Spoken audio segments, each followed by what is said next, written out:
Pero ¿cuáles crees tú que son los errores o los problemas más comunes que tienen los litigantes al momento de hacer estos alegatos en los tribunales superiores? Además de estos dos que tú comentabas, ¿no? Si se identifica algún otro. ¿Sigo yo? ¿Sí? Ah. ¿O no? Sí, sí. Bueno, de errores, lo que planteé, lo que hablábamos al principio, las formalidades. Yo creo que el ingresar a una sala, por ejemplo, y hola a los ministros, la verdad es que puede generar una situación incómoda. O el despedirse, chao, chaito, nos vemos. El ejercicio de formalidades básicas dentro de un tribunal se está dejando un poco de lado. En ese sentido, yo creo que es un error que marca una dinámica distinta en el alegato. Los ministros son personas, están todo el día escuchando alegatos de larga duración y en ese sentido están acostumbrados a un cierto estándar. Por lo que yo creo que la formalidad es uno de los errores que he identificado en este último tiempo, respecto no solo a la formalidad en la presentación, al trato muchas veces, sino que también a la formalidad, no sé, a la falta de corbata, por ejemplo, a la falta de chaqueta, que más bien es un criterio que está medianamente asentado en las respectivas cortes, por lo que es evitar un posible problema por parte del abogado. Como, ¿para qué? En ese sentido. Ahora, desde el punto de vista del alegato, ya respecto al fondo del alegato, yo creo que muchas veces, y lo reitero también, el tema de las peticiones concretas. A veces hay un desconocimiento en las formalidades de los recursos y tristemente muchas veces algunos se caen por el incumplimiento de este tipo de estructuras que están exigidas. Y en ese sentido, es triste también ver cómo un recurso o se declara inadmisible o cae por forma, porque en ese sentido es responsabilidad del abogado el no haberlo planteado de una forma correcta, por lo que yo creo que ese es también uno de los principales errores.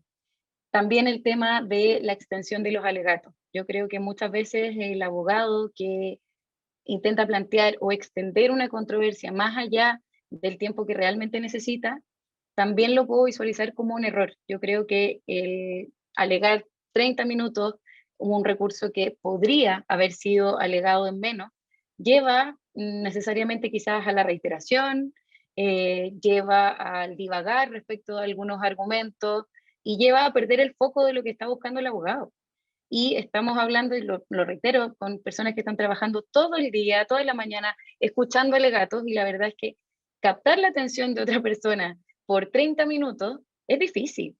Y más aún si estamos hablando de 30 minutos que son innecesarios, porque hay recursos que efectivamente pueden necesitar el tiempo máximo dependiendo del recurso que se trate, pero otros no. Ponía el caso de las costas, un recurso de hecho, y en ese sentido yo creo que el principal error que puedo detectar es la pérdida de foco en el alegato, en que el abogado se planta a alegar, a expresar, pero no necesariamente deja claro cuál es su punto. Y en ese sentido yo creo que eso también es trascendental, porque es lo que se pone en conocimiento de la Corte y es lo que se busca que la Corte resuelva. Y finalmente, un error que me ha tocado también presenciar tiene que ver con el trato. Lo hablábamos aquí, volvemos un poco a las formas, pero con el trato del abogado a su contraparte, no solo en el escrito, que muchas veces tiene epítetos bastante fuertes, la utilización de mayúsculas, de reiterados signos de exclamación para dar quizás una intencionalidad, pero además con el trato y cómo se lleva a efecto el acto del alegato en su conjunto. Desde preguntarle al oficial de sala de una manera prepotente ciertas cosas, desde decirle al relator, oye, ¿se va a ver o no se va a ver mi causa? Diciendo que la verdad es que la decisión no es propia, o incluso el propio trato que se tiene con la contraparte, que yo creo que también se evidencia en el alegato y desde un punto de vista personal, a mí me parece que es un error.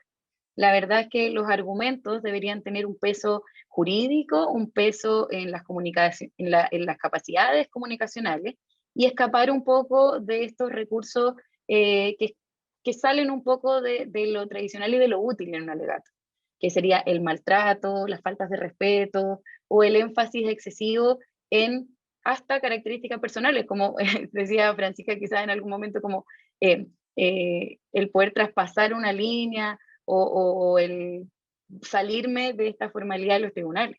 Entonces, esos son los principales, yo creo que hay más, pero estos son los principales que puedo identificar en este momento.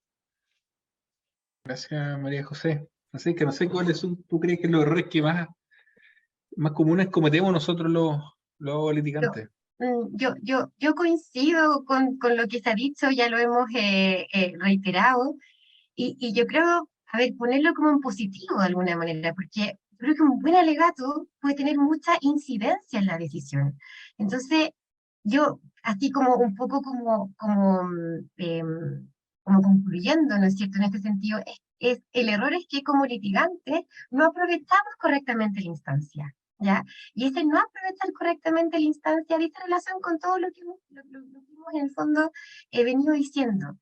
Y que hice relación con ser estratégicos al litigar frente a un tribunal superior, ¿no es cierto? Y ese ser estratégico implica, bueno, saber la causa, conocer en el fondo las reglas respecto del recurso y expresarlo de manera en el fondo correcta y persuasiva.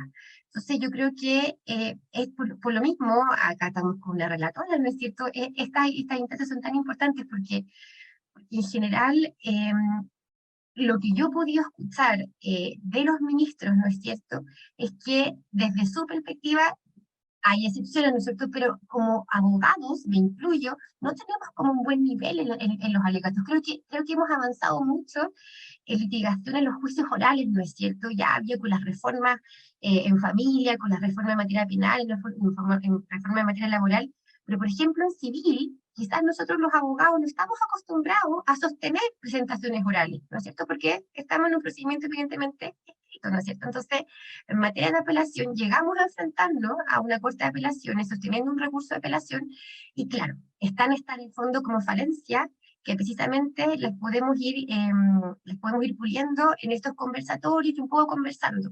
Yo creo que un buen alegato incide en la decisión de los ministros y tenemos que ser estratégicos para aprovechar esa oportunidad que tenemos de exponer, ¿no es cierto?, oralmente los alegatos, o sea, nuestros argumentos ante los ministros. Eso podría de alguna manera como concluir, pero coincido un poco en lo que viene diciendo María José, y lo que ya hemos dicho anteriormente.